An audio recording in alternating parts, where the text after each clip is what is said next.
తదుపరి రాసినటువంటి వృశ్చిక రాశి వారికి ఈ వారం ఫలితాలు ఏ విధంగా ఉన్నాయో తెలియజేయండి. వృశ్చిక రాశి వారికి 3 గ్రహాలు చక్కగా యోగిస్తున్నాయమ్మా. సప్తమంలో గురువు, పంచమంలో శుక్రుడు, లాభంలో కేతువు. ముఖ్యమైన కార్యక్రమాల్లో విజయం ఉంటుంది.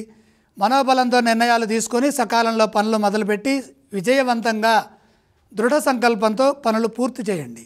ఆత్మవిశ్వాసంతో పనిచేయడం ద్వారా మేలు చేకూరుతుంది. ఉద్యోగంలో కలిసి వస్తుంది. ఉద్యోగంలో మిశ్రమ కాలం నడుస్తున్నప్పటికీ మీరు సహనంతో ముందుకు సాగితే శుభం జరుగుతుంది. కొన్ని విషయాల్లో మేలు చేయబోతే కీడు ఎదురవుతుంది. కాబట్టి మీ ధర్మాన్ని అనుసరించి మీ కర్తవ్యాలను మీరు పూర్తి చేసుకోవాలి.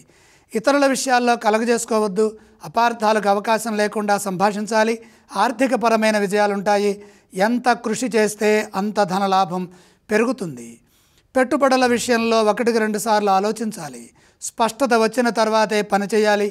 అలాగే వ్యాపారపరంగా తెలివిగా నిర్ణయాలు తీసుకొని విజయాలు సాధించాలి. శారీరకంగా శ్రమ పెరిగినా మానసికంగా శక్తి లభిస్తుంది. ఎప్పటి పనులప్పుడే పూర్తి చేసుకోవడం ద్వారా భవిష్యత్తు సుగమమవుతుంది. దగ్గర వ్యక్తులతో విభేదాలు రాకుండా ప్రశాంతంగా గౌరవ భావంతో వ్యవహరించాలి. ఆటంకాలను అధిగమించి కార్యసిద్ధిని సాధిస్తారు. మేలు చేకూరుతుంది. ఈ రాశి వారు ఏ స్తోత్రాన్ని పఠించాలండి? వృశ్చిక రాశి వారు నవగ్రహ శ్లోకాలు చదువుకోవటం మంచిది. వృశ్చిక రాశి వారు ఈ ఆలయాన్ని సందర్శిస్తే మంచిదంటారు. ఈశ్వరుణ్ణి దర్శించండి. గురుగారు, ఈ రాశి వారు ఏవి దానం చేస్తే మంచిదంటారు? చంద్రప్రీతిగా బియ్యం దానం చేయండి.